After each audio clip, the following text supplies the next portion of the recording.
Smoke করলে lungs তো নষ্ট হবেই, লটারি জিতলে আমি সব গাড়ি কিনে ফেলতাম, আমি থাকলে তুমি এই ঝামেলায় পড়তেই না। বাংলায় কিন্তু একটা জিনিস হলে আরেকটা জিনিস হবে বা হবে না প্রকাশ করাটা অনেক সহজ। ইংলিশে কিন্তু এটাকে আমরা একটু জটিল বানিয়ে ফেলি এবং একেই আমরা বলি কন্ডিশনাল সেন্টেন্সেস। কন্ডিশনাল সেন্টেন্সেস 4 টাইপের এবং প্রত্যেকটাতেই একটা ডিপেন্ডেন্ট ক্লজ থাকে এবং একটা ইন্ডিপেন্ডেন্ট ক্লজ থাকে। প্রথম যেই টাইপ অফ কন্ডিশনাল সেন্টেন্স সেটা হচ্ছে সবচেয়ে ইজি, সেটা হচ্ছে zero conditional sentence. Zero conditional sentence আমরা সাধারণ সত্য জেনারেল ট্রুথের ক্ষেত্রে ইউজ করে থাকি। এমন এমন ঘটনার কথা ব্যাখ্যা করার জন্য ইউজ করে থাকি যখন একটা ঘটনা ঘটলে আরেকটা ঘটনা ঘটবেই, এটা না ঘটে কোনো উপায় নাই। যেমন ধরেন, if you don't water plants they die. গাছে পানি না দিলে গাছ তো মরে যাবেই, এটা কিন্তু একটা সাধারণ সত্য এবং গাছে পানি না দেওয়ার আউটকাম সবসময়ই এটাই হবে। তাই আমরা এখানে জিরো কন্ডিশনাল সেন্টেন্স ইউজ করি। আরেকটা এক্সাম্পল দেখেন, if you heat ice it melts. বরফকে যদি আপনি হিট করেন সে তো গলে যাবেই, এটার কিন্তু আর কোনো রকম আউটকাম সম্ভব না। সো এই সব সিচুয়েশনে আপনি ইউজ করবেন জিরো কন্ডিশনাল সেন্টেন্স। এরপর আসি ফার্স্ট কন্ডিশনাল সেন্টেন্সেসে। ফার্স্ট কন্ডিশনাল সেন্টেন্সেস আমরা সেই সকল ফিউচার সিচুয়েশনস যেগুলো আমরা মনে করি সম্ভব সেই ক্ষেত্রে ইউজ করে থাকি। এখানেও কিন্তু একটা ডিপেন্ডেন্ট ক্লজ আছে, একটা ইন্ডিপেন্ডেন্ট ক্লজ আছে। ডিপেন্ডেন্ট বা ইফ ক্লজ যেটা আপনাকে কন্ডিশন সম্পর্কে ব্যাখ্যা করবে, সেই ক্লজটা আমরা রাখবো হচ্ছে সিম্পল প্রেজেন্ট টেন্সে এবং আউটকামের যেই ইন্ডিপেন্ডেন্ট ক্লজটা আছে বা রেজাল্টের যে ইন্ডিপেন্ডেন্ট ক্লজটা আছে সেটাকে আমরা রাখবো হচ্ছে সিম্পল ফিউচার টেন্সে। এক্সাম্পল দেখেন, if you rest you will feel better. আপনি যদি রেস্ট করেন আপনি ভালো অনুভব করবেন বা আপনি বেটার ফিল করবেন। সো এখানে আমরা কন্ডিশনের যেই পার্টটার কথা বলেছি যে ইফ ইউ রেস্ট, এটাকে আমরা রেখেছি সিম্পল প্রেজেন্ট টেন্সে এবং এটার যে আউটকামের পার্টটা রেখেছি ইউ উইল ফিল বেটার, এটাকে আমরা রেখেছি সিম্পল ফিউচার টেন্সে। এরপরে চলে আসি second conditional সেন্টেন্সেসে।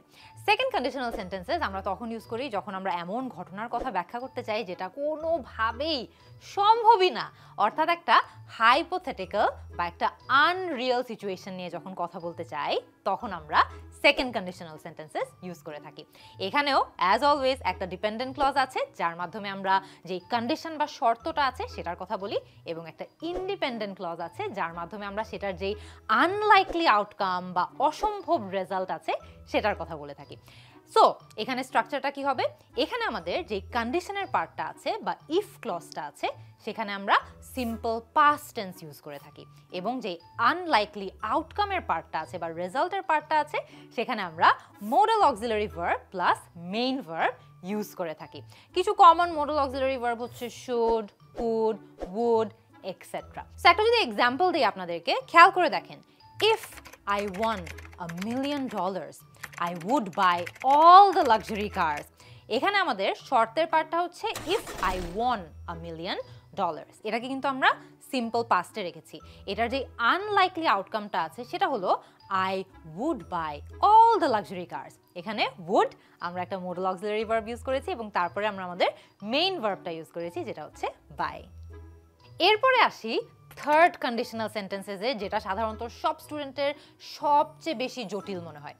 Third conditional sentences আমরা সেই সকল সিচুয়েশন ইউজ করি যখন আমরা বলতে চাই বর্তমানের কোনো একটা ঘটনা ভিন্নভাবে হতো যদি অতীতের কোনো একটা ঘটনা ভিন্নভাবে হয়ে থাকতো।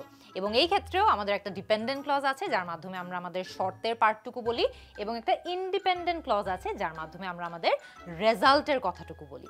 এখানে যে ডিপেন্ডেন্ট ক্লজটা বা ইফ ক্লজটা আছে সেখানে আমরা পাস্ট পারফেক্ট টেন্স ইউজ করি এবং যে ইন্ডিপেন্ডেন্ট ক্লজটা আছে যার মাধ্যমে রেজাল্টের কথা বলা হয় সেখানে আমরা ইউজ করে থাকি modal auxiliary verb plus have plus past participle. যেমন আপনাদেরকে যদি একটা এক্সাম্পল দেই, if I had cleaned the house I could have gone to the movies.